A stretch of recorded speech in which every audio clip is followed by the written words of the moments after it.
So there are some women who are sharing their dissatisfaction with my group trips online lately. And I want to keep this really simple and really clear. Throughout their trip and even up to the week after, we had no idea that any of our travelers had anything negative to say about their experience. We had one single complaint throughout the week, and it was that we didn't have ice in the freezer, and we immediately ordered ice because we will do anything for our travelers, truly. We had ice on our previous group trip and our chefs ended up removing it because it took up space in the freezer and nobody used it. So that was the reason we didn't order it this time around. So I genuinely had no idea that anyone was upset about anything until I started getting bashed on social media. And in the comments of those posts came the encouragement and misinformation from the people that we had previously removed from our community. There was no conversation prior to that. It was immediately sharing on Facebook, now obviously sharing on TikTok. We are happy to receive feedback, and everything that they have provided for us in their feedback, we have already actioned to make better for our future trips. From what I'm seeing, I think the main complaint was the no ice,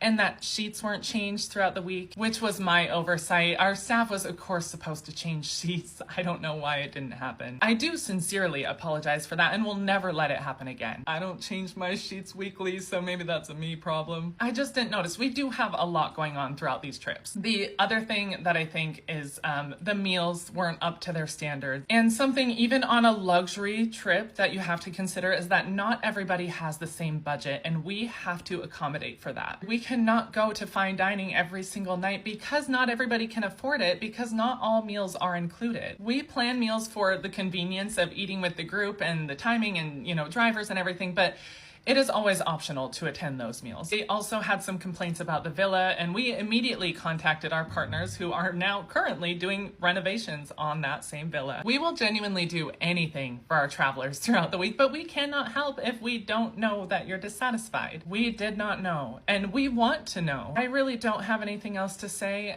I may in the future. I do want to say, however, that a lot of these women booked a second or third trip with us, and I think that speaks for itself. So I would just genuinely urge you to try the experience and see for yourself. We know what we provide, and we are really proud of it, and that's all I can say. Shortly after my 30th birthday party, we started seeing posts pop up on Reddit. I knew that these posts were from that group of 5 women because of the details that they had shared. They were sharing my personal information.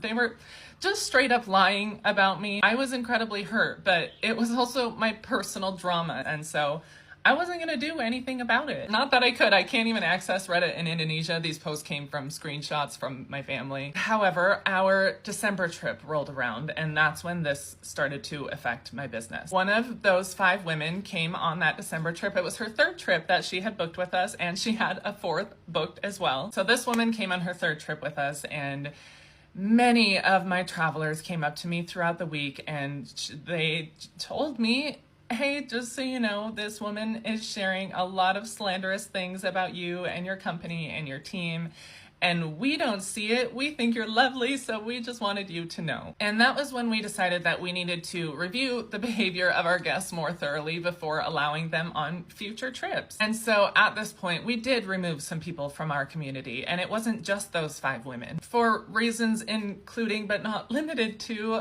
cussing out a traveler in front of the entire group, the Reddit posts, the slander. Some of them made a waitress cry because they walked out on their tabs, and that waitress would have had to cover those tabs, which likely would have been her entire monthly salary. Of course, I covered the tabs. There's a woman who's stating that she worked for us. This is not true. She had asked to sell travel insurance in our groups for commission, and we were happy to let her do that. We were happy to let her host a cruise as well that she also made money off of. We wanted her to benefit because she was so active in our chats, and we really appreciated it. This woman had shared our confidential information, and she is now telling people that I drink and I party, and it's just not true. None of it is true. I have been sober from alcohol for over 3 years. I have never had a drink in my hand. None of these women have ever seen me with a drink in my hand. She has, and is still sending me texts that I can only describe as bullying. It hurts a little. There's a lot more to it. I just don't even know how to really get into everything without just nitpicking details. There's no point. However, these ladies did have a close connection with some of the ladies on our New Year's Eve trip. These are the ladies that are now sharing their dissatisfaction with our group trips, which they are absolutely allowed to do. So I want to address that next.